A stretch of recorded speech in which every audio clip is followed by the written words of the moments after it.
Assalamualaikum. Hello guys, kamusta kayong lahat? Dahil nasa 5 na tayo ng aking Umrah journey dito sa Makkah, Saudi Arabia. The last days na namin dito sa aming hotel na tinutuluyan. So dahil sa sobrang pagod namin, tinanghali na kami ng gumising lahat at isa-isa kaming gumamit ng bathroom. At pagkatapos namin maligo lahat, of course, hindi mawawala ang selfie at kulitan. Sana all lahat na nag-i-enjoy dahil finally it's our free day and shopping day. Habang nagkukulitan kami sa loob ng aming hotel, nagkakayayaan kami na mamili ng aming mga pasalubong pabalik ng Bahrain. And yes, habang busy pa sila sa kaka-selfie, tinignan ko yung labas ng aming hotel and oh my god, sobrang taas ng mga building. So, well, habang nagkukulitan sila, so ayan guys, ipaparinig ko sa inyo yung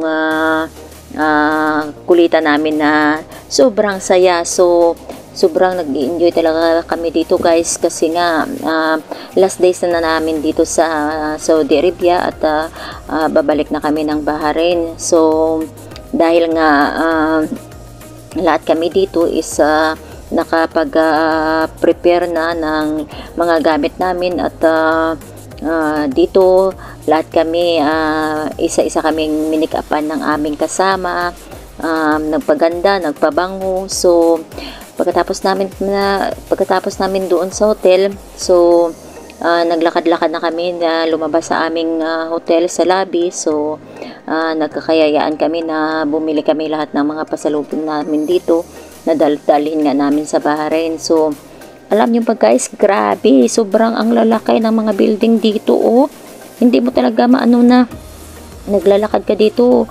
Lahat dito guys, yung part na nilalakaran namin is puro hotel yan kasi nga marami ditong nag-i-umrah no, nag-hajj, umrah. So habang naglalakad kami dito, naghanap kami ng mga store na pwede naming mabilhan. So sobrang init dito guys, kaya naggamit ako dito ng sunglasses kasi nga ang tumitirik na yung init dito eh.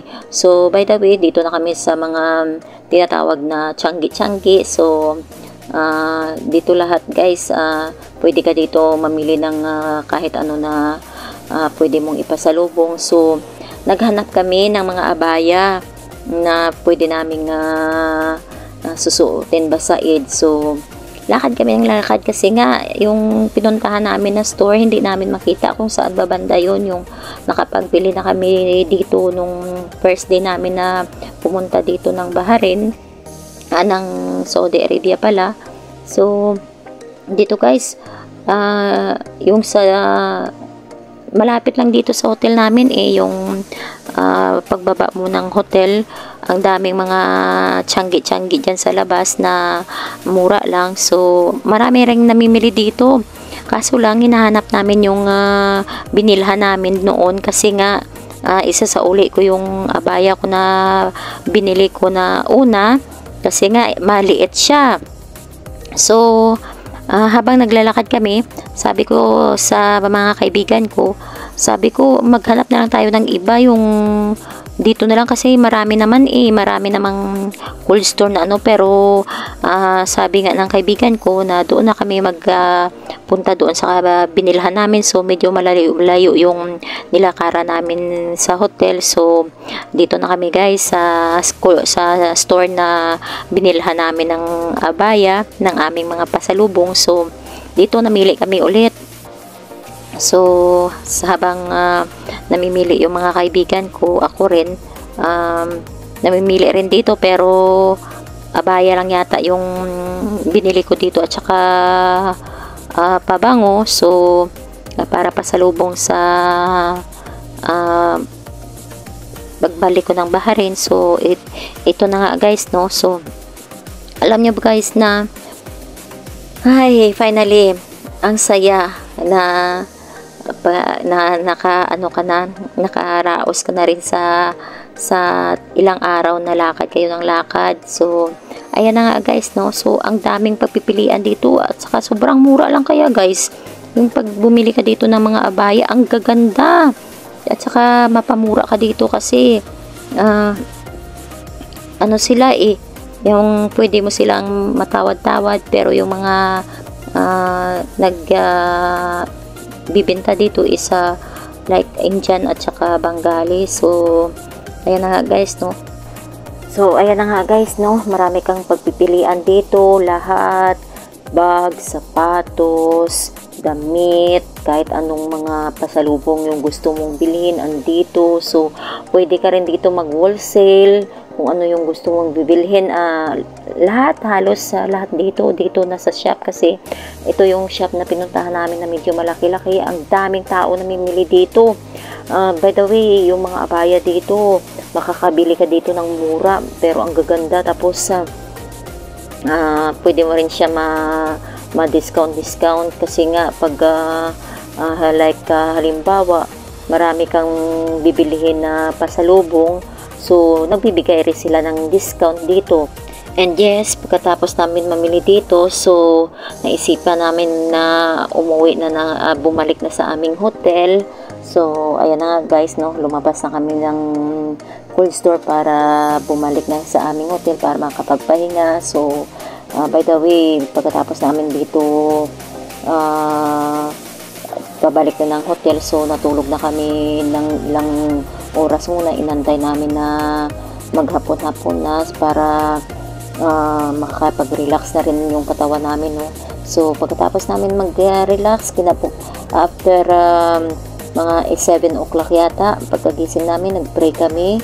So pagkatapos namin nag-pray, naghanap kami ng restaurant na pwede naming kakainan ng hapunan. So dito kami sa isang restaurant na kinakainan namin na start na dito kami sa Saudi. So ito na nga guys, no, nag-order na kami dito kasi nga nasabi nga namin lahat na last day na namin dito na kumain sa resto na to. So sinulit na namin. So ayan guys, ang dami-dami naming in-order na pagkain. At saka alam mo ba guys, ang mura ng pagkain dito, talagang mabusog ka sa sobrang dami ng kanin, ng manok, ang lalaki.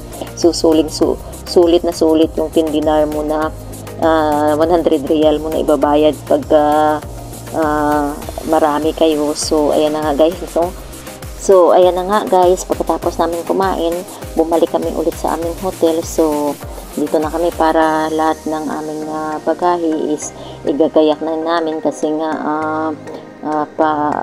darating na yung aming bus dito. So dali-dali kaming pabalik na ng aming hotel. So alam niyo ba guys, na in fairness, parang Maynila lang dito kasi nga yung daanan dito is ang parang Maynila talaga yung feeling ko dito. Parang naglalakad lang ako sa Maynila kasi nga tatawid ka ng ng kalsada, tatakbo-takbo ka kasi nga, di ba?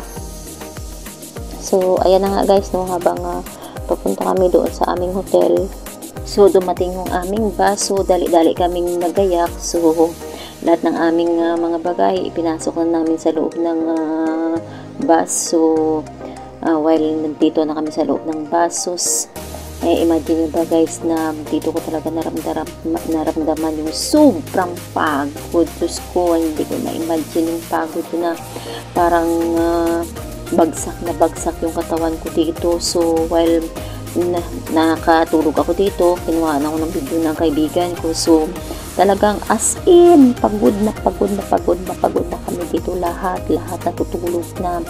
So hindi mo namamalayan yung kung anong mangyayari dito kasi nga sobrang pagod yung lahat kayo pagod.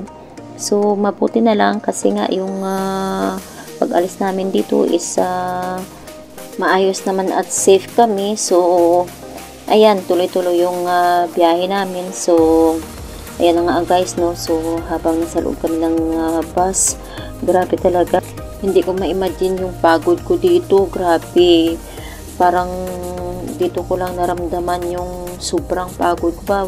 Hindi na ako nakaramdam ng kung ano pang nangyayari or kung ano pa yung namin. So mabilis naman yung takbo ng sakyan, wala talaga akong naramdaman dito.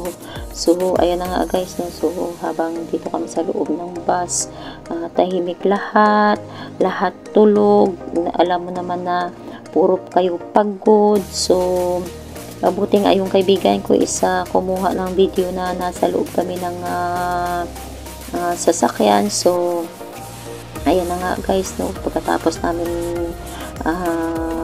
malapit na kami sa Damam, so bumaba na kami, so para makapaggamit ng toilet. So pagbaba namin dito banda sa Damam yata ito, oo, Damam nga ito. So naghanap kami ng bathroom kasi nga kailangan din namin magbawas. So umulan pa yan dito guys. So ayan, pagkatapos namin maggamit ng bathroom, bumalik na kami sa aming bus kasi nga tuloy-tuloy na rin yung pag-uwi namin pabalik ng Barin. So dito habang naglalakad ako dito, umaambon siya pero while nasa loob kami ng bus, malakas yung ulan. So dito na banda na area, hindi na siya masadong malakas ang ulan, so parang ambon lang. So ayan na nga guys, no, yung aming bus doon sa dulo. So pabalik na kami ng Baharin. So ayan na nga guys, thank you for watching, bye bye, see you again for my next vlog. So inshallah, so bye.